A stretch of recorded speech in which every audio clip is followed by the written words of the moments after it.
தஞ்சையில் நடைபெற்ற சுற்றுப்பயணத்தில் அதிமுக பொதுச் செயலாளர் எதிர்க்கட்சித் தலைவருமான எடப்பாடி பழனிசாமி அவர்கள் விசிகாவின் பொய்க்கதைகளை போட்டு உடைத்து உள்ளார்.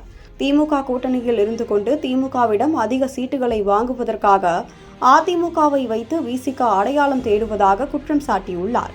குறிப்பாக அதிமுகவானது விசிகாவை தங்கள் கூட்டணியில் சேர்க்க திமுகவை விட அதிக சீட்டுகள் கொடுப்பதாகவும் துணை முதலமைச்சர் பதவி கொடுப்பதாகவும் திருமாவளவன் பேசியுள்ளார்.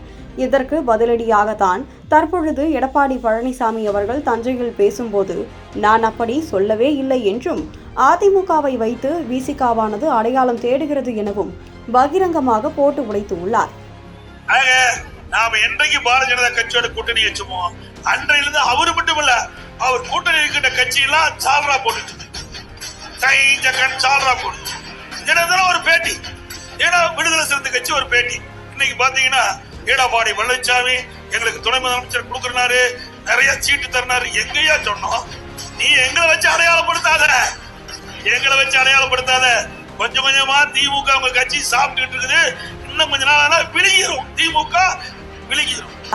இத்தனை நாள் அதிமுகவை விடவும் எங்களுக்கு ஆஃபர் உள்ளது என மிதப்பில் சுற்றி திரிந்த விசிகாவிற்கு இது பெரும் அடியாக விழுந்து உள்ளது. அதிமுக பொதுச் செயலாளர் எடப்பாடி பழனிசாமி அவர்கள் தான் ஒருபோதும் திமுக கூட்டணியில் உள்ள கட்சிகளை அதிமுகவில் இணைக்க முயற்சி செய்யவில்லை என்றும் திமுகவை எதிர்க்கும் கட்சிகளை ஒருங்கிணைப்பதே என்னுடைய வேலை என்றும் திட்டவட்டமாக கூறியுள்ளார். திமுகவிற்கு எதிரணியாக செயல்படும் கட்சிகளில் தமிழக வெற்றிக் கழகம், நாம் தமிழர் கட்சி இவைகள்தான் அடக்கம் என்பது அனைவருக்கும் தெரிந்ததே.